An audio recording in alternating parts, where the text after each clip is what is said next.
ನಾನು ಡಾಕ್ಟರ್ ನೀರಜ್, ಜಿಲ್ಲಾ ಆರೋಗ್ಯ ಮತ್ತು ಕುಟುಂಬ ಕಲ್ಯಾಣ ಅಧಿಕಾರಿಯಾಗಿ ಉತ್ತರ ಕನ್ನಡ ಜಿಲ್ಲೆಯಲ್ಲಿ ಕೆಲಸ ಮಾಡ್ತಾ ಇದ್ದೇನೆ. ಟೂ ವೀಲರ್ಸ್ಗಳು ಹೆಚ್ಚಿನ ಸಂಖ್ಯೆಯಲ್ಲಿ ವಾಹನ ಅಪಘಾತಗಳು ಕಂಡುಬರ್ತಾದ್ರಿಂದ ಪೊಲೀಸ್ ಇಲಾಖೆಯಿಂದ ಇದು ಸಹ ನಮ್ಮ ವಾಹನ ಸವಾರರು ಹೆಲ್ಮೆಟ್ ಧರಿಸದೇ ಇರೋದು ಕಂಡುಬರ್ತಾ ಇದೆ. ಹೆಲ್ಮೆಟ್ ಧರಿಸೇ ಆಕ್ಸಿಡೆಂಟ್ ಆಗುವಂತದ್ದು, ತಲೆಗೆ ಪೆಟ್ಟಾಗುವಂತದ್ದು, ತಲೆಗೆ ಬರೀ ಮೇಲ್ಭಾಗ ಕಷ್ಟೇ ಅಲ್ಲ, ಒಳಗೆ ತಲೆ ಗೂಡೆ ಓಪನ್ ಆಗಿ ಬ್ರೈನ್ ಸಹ ಹೊರಗೆ ಬರುವಂತದ್ದು, ಆ ತರ ಎಲ್ಲ ಘಟನೆಗಳು ಆಗ್ತಾ ಇದೆ. ಪ್ರಾಣಕ್ಕೂ ಅಪಾಯ ಆಗಂತ ಸಾಧ್ಯತೆ ಜಾಸ್ತಿ. ಆದ್ರಿಂದ ನಿಮ್ಮ ಸೇಫ್ಟಿಗೋಸ್ಕರ, ನಿಮ್ಮ ಕುಟುಂಬದ ಒಂದು ರಕ್ಷಣೆಗೋಸ್ಕರ ದಯಮಾಡಿ ಎಲ್ಲಾ ಟೂ ವೀಲರ್ಸ್, ಬೈಕ್ ರೈಡರ್ಸ್ ಗಳು ಕಡ್ಡಾಯವಾಗಿ ಹೆಲ್ಮೆಟ್ ನ ಧರಿಸಿ. ಹೆಲ್ಮೆಟ್ ಹಾಕಿ ಮನೆಗೆ ಸುರಕ್ಷಿತವಾಗಿ ಬನ್ನಿ. ಹೆಲ್ಮೆಟ್ ಅನ್ನ ಕಡ್ಡಾಯವಾಗಿ ಧರಿಸಿ. ಪ್ರತಿ ಪ್ರಯಾಣಕ್ಕೂ, ಪ್ರತಿ ಬಾರಿ, ಪ್ರತಿ ಸವಾರಿಗೂ ಹೆಲ್ಮೆಟ್ ಕಡ್ಡಾಯವಾಗಿರಲಿ.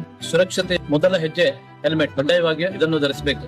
ಜೀವನ್ ಅಮೂಲ್ಯ. ಹೆಲ್ಮೆಟ್ ಕಾಪಾಡುತ್ತದೆ. ಹೆಲ್ಮೆಟ್ ಕಡ್ಡಾಯವಾಗಿ ಧರಿಸಿ. ಅಪಘಾತ ಬರ್ತದೆ, ಹೆಲ್ಮೆಟ್ ಕಾಪಾಡ್ಕೊಂಡು ಎಲ್ಲರೂ ಕಡ್ಡಾಯವಾಗಿ ಹೆಲ್ಮೆಟ್ ದಯವಿಟ್ಟು ಧರಿಸಿ. ನಮ್ಮ ಜೀವನದಲ್ಲಿ ಯಾವುದೇ ಒಂದು ಧ್ಯೇಯ ಸಾಧಿಸಬೇಕು ಅಂತ ಆದ್ರೆ ಮೊದಲು ನಮ್ಮ ದೇಹ ಸರಿ ಇರಬೇಕು. ದೇಹ ಅಂತ ಹೇಳಿದ್ರೆ ತಲೆ. ಹೆಲ್ಮೆಟ್ ಧರಿಸಿ, ತಲೆಯನ್ನು ಸೇಫ್ ಆಗಿ ಇಟ್ಕೊಳ್ಳಿ. ಜೈ ಹಿಂದ್, ಜೈ ಕರ್ನಾಟಕ.